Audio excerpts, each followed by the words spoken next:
Le Sénat, Christophe Archambault AFP. C'était la mesure la plus controversée du budget 2018 de la Sécurité sociale. Le Sénat a supprimé mardi la hausse de la CSG applicable aux retraites pour financer la suppression des cotisations sociales pour les salariés, en la remplaçant par un relèvement de la TVA.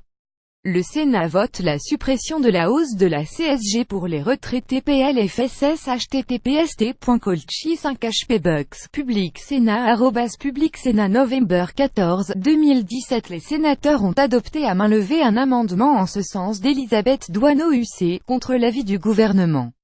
Pour qu'il soit définitif, il faut qu'il soit voté dans les mêmes termes par les députés, ce qui semble improbable, le gouvernement disposant d'une large majorité à l'Assemblée, plus grand que à lire aussi ISF, CSG, taxe d'habitation. À qui vont vraiment profiter les baisses d'impôts? 2,5 millions de retraités exclus de la compensation. Le gouvernement finance une baisse de cotisations sociales, destinée à redonner du pouvoir d'achat aux salariés, par la hausse de 1,7 point de contribution sociale généralisée, CSG, a souligné l'élu de la Mayenne. De cette politique de compensation néanmoins exclut 2,5 millions de retraités, a-t-elle ajouté. Ne bénéficiant pas de l'allègement des cotisations, ils subiront pleinement la hausse de la CSG.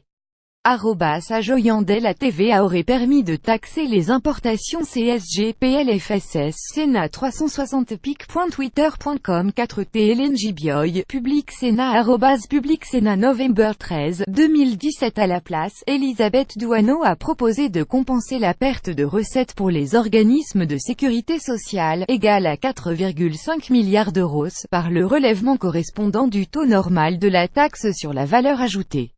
Remboursée à l'exportation et payée à l'importation, cette hausse de TVA, qui serait limitée à 0,7 points, favorisera la compétitivité de notre économie tout en faisant contribuer les consommateurs étrangers au financement de notre système de protection sociale, a-t-elle justifié.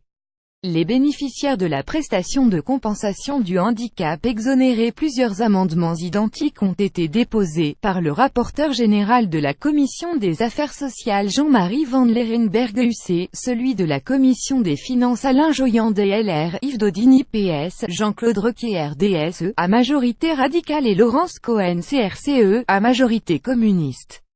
Par ailleurs, les sénateurs ont décidé d'exonérer, à l'unanimité, de la hausse de la CSG les personnes dédommagées au titre de la prestation de compensation du handicap PCH.